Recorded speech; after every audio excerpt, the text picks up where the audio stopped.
Seorang wanita di halte bis. Sudah 10 tahun ia berdiri di sana, memandang ke sebelah kanan dengan mata berharap, menanti-nanti bis kota yang menyediakan satu kursi saja untuknya. Tapi bis kota dengan satu kursi yang kosong itu tak pernah datang.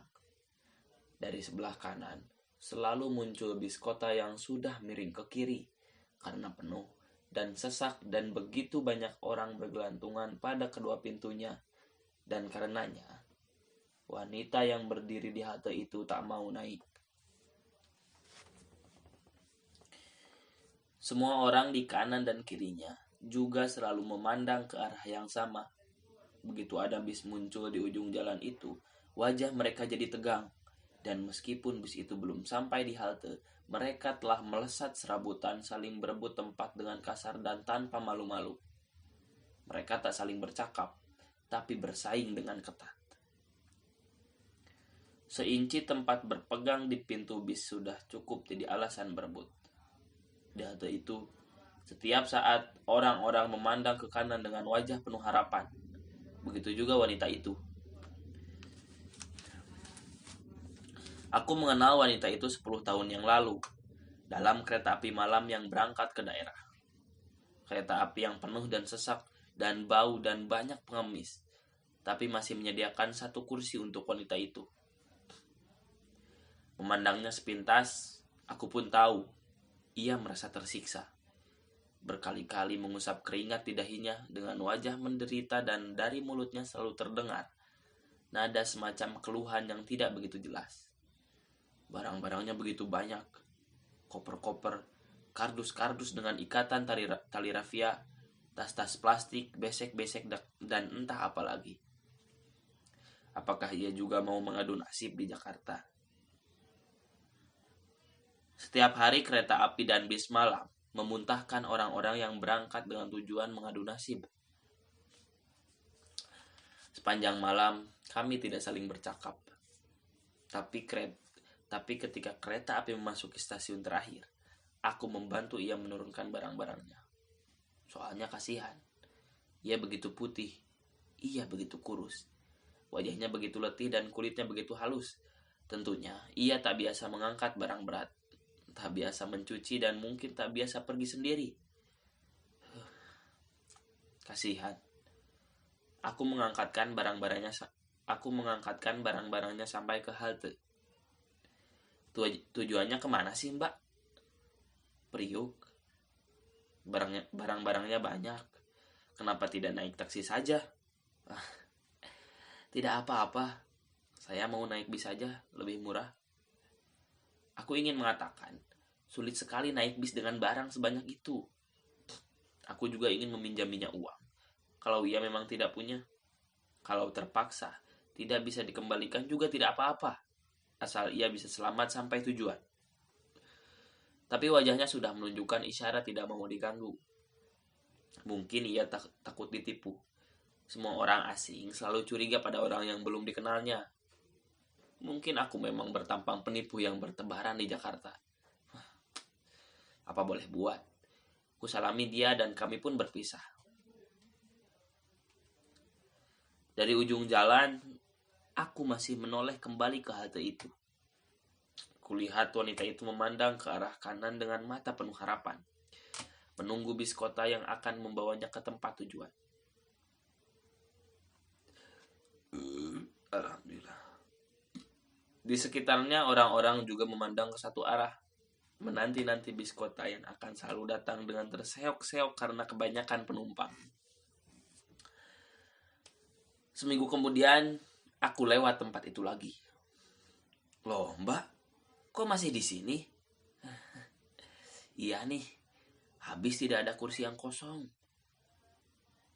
Waduh, Mbak, susah itu. Kalau Mbak mau naik bis kota yang begitu itu, tidak selalu ada kursi kosong. Itu biasa, Mbak. Tapi saya tidak mau berdiri. Saya capek. Saya tidak biasa naik bis kota. Saya harus mendapat bis kota ya dengan satu saja kursi yang kosong buat saya. Saya antar deh mbak, mau? Kita pakai taksi saja. "Ah, jangan, jangan repot-repot. Saya mau naik bis kota saja, lebih murah. Taksinya saya bayarin deh mbak, saya nggak apa-apa kok." Ia tidak menjawab. Matanya melotot, lantas membuang muka. Lalu ada bis kota datang, bis tingkat. Dari jauh sudah kelihatan miring ke kiri. Wanita itu seperti mau beranjak, tapi tidak jadi. Tingkat atas penuh penumpang. Di bawah apa lagi? Penumpang sampai berdesak di tangga. Kedua pintu bis mampet dengan orang-orang yang bergelantungan. Kernetnya berteriak-teriak menyerukan nama-nama tempat tujuan dengan lantang. Orang-orang menyelusup masuk saling berdesakan. "Masuk lagi ke dalam, geser, geser, masih banyak tempat, ayo pak, tolong geser pak, iya, itu yang baju merah, ayo geser dong, jangan mau menangnya sendiri, ayo priok masih kosong, tarik." Suara kernet itu segera ditelan gemuruh suara kota. Asap knalpot menyesaki udara dan matahari menyemprot tanpa rasa belas dan kasih. Wajah semua orang tampak buruk karena menyeringai kepanasan. Dahi, leher, dan punggung baju mereka beleleran keringat. Aku ingin mengatakan sesuatu lagi pada wanita itu. Tapi tampaknya ia tidak memberi kesempatan. Aku tercenung. Sudah seminggu ia berada di tempat ini, menunggu bis kota dengan satu saja kursi yang kosong. Kulihat barang-barangnya yang masih bertumpuk. Kasihan sekali. Orang-orang di sekitarnya tidak ada yang peduli. Orang-orang yang mengepit map, orang-orang berseragam, orang-orang berjilbab, orang-orang yang berbaju bagus, orang-orang berminyak wangi dan berrambut klimis. Orang-orang hanya memandang ke sebelah kanan dengan mata berharap, menanti-nanti bis kota yang akan membawa mereka ke tempat tujuan. Bis kota yang datang selalu miring ke kiri karena terlalu padat dan kedua pintunya mampet oleh penumpang yang bergelayutan. Tapi orang-orang tetap saja menerobos masuk, menyelusup, menyikut, mendesak, mendongkel, mencari ruang kosong, sempit apapun bagi dirinya sendiri. Setiap kali bis kota muncul dengan terseok-seok dan mengepulkan asap hitam dari ujung jalan, wanita itu beranjak seperti mau ikut berdesak berebut tempat. Tapi tak pernah kesampaian. Ia memandang pintu yang mampet oleh penumpang yang bergelayutan, memandang barang-barangnya, memandang kebalik jendela bis yang sebagian penumpangnya terkantuk lemas karena kekurangan oksigen. Ia tak jadi bergerak. Setiap kali bis itu berhenti 1-2 detik di halte.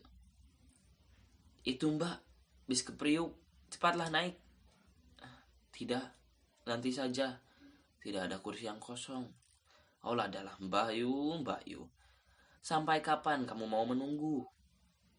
Aku mulai berpikir, wanita yang sebenarnya lumayan cantik dan halus mulus itu agak kurang waras. Tak ada gunanya membuang waktu untuk dia. Aku pun pergi. Urusanku sendiri belum beres. "Mbak, pakai taksi saja biar cepat." Aku berteriak sekali lagi. Meski aku tahu tak ada pengaruhnya.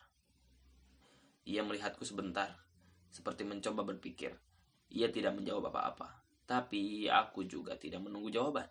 Aku segera bergegas. Di ujung jalan, kusempatkan menengok sekali lagi.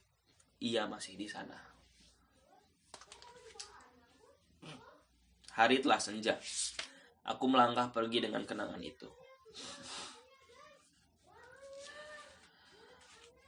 Matahari merah yang besar dan membara tenggelam ke balik gedung-gedung bertingkat.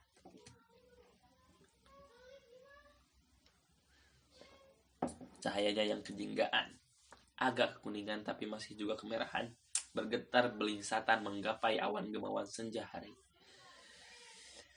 Wanita itu berdiri di sana bagai sosok sebuah patung memegang tas plastik. Rok dan rambutnya berkibar-kibar dipermainkan angin.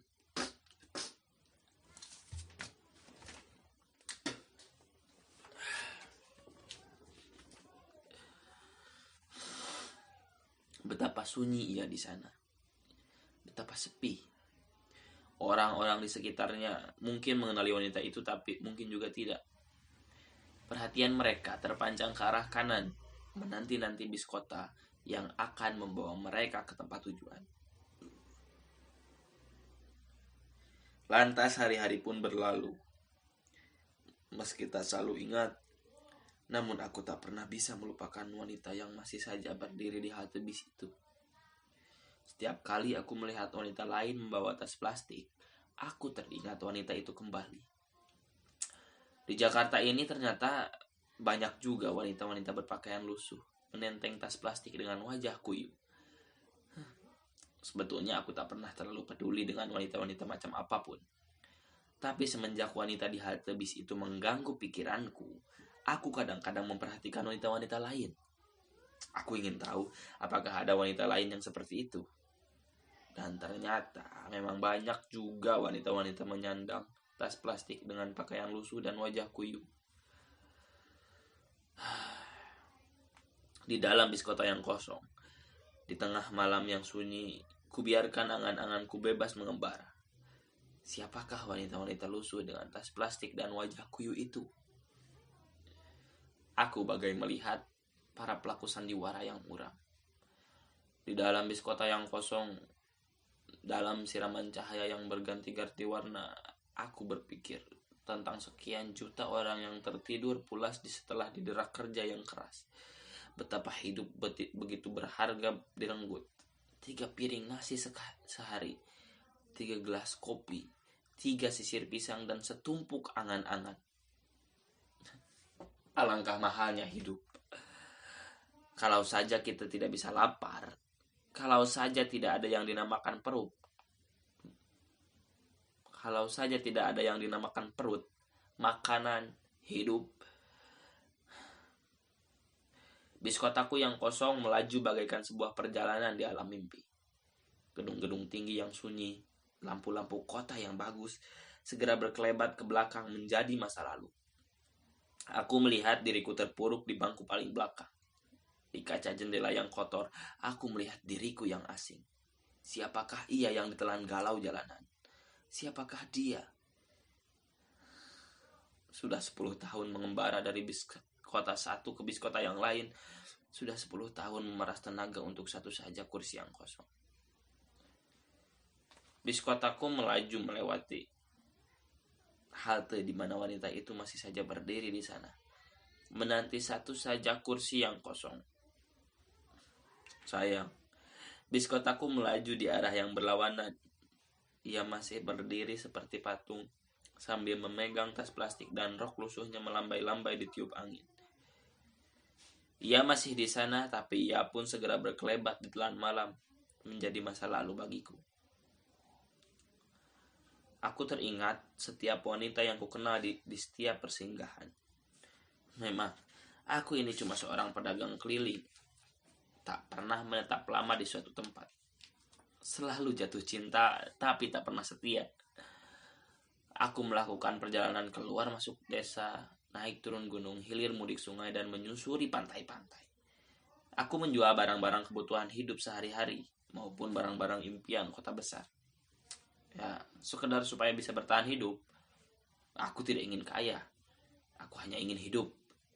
Aku ingin melihat banyak tempat. Aku ingin mendengar banyak suara. Aku ingin menghirup 1001 bau kehidupan. Alangkah mengerikannya terpenjara di suatu tempat. Alangkah menjemukannya. Alangkah memuakan. Aku mesti pindah tempat setiap saat. Meski cuma selangkah. Tempat-tempat yang kulewati selalu menyenangkan, tapi aku tahu itu cuma kenangan. Dalam kenyataan, aku cuma menemukan orang-orang yang sakit jiwa. Di mana-mana selalu sama. Orang-orang yang menjadi gila karena kepentingan diri sendiri. Kupikir setiap orang pada dasarnya juga cuma seorang pedagang keliling. Selalu mengerjakan apa saja demi keuntungan dirinya sendiri. Hidup jadi sejumlah target dengan sejumlah takaran baku. Memuakan sekali. Aku mau muntah.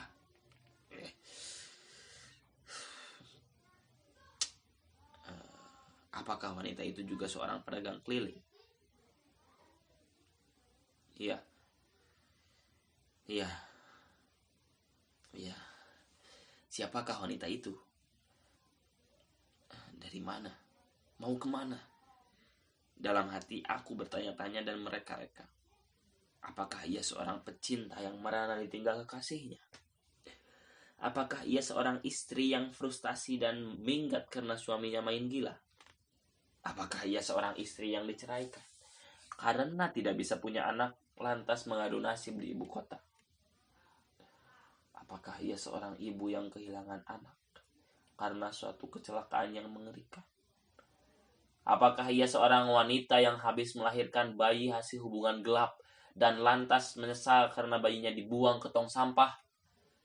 Apakah ia seorang wanita yang kehilangan seluruh keluarganya dengan seketika dan kini hidup sebatang kara? Mungkin ia istri seseorang yang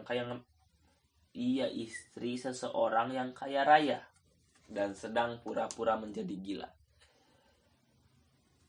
Bukankah orang-orang kaya kelakuannya terkadang aneh-aneh?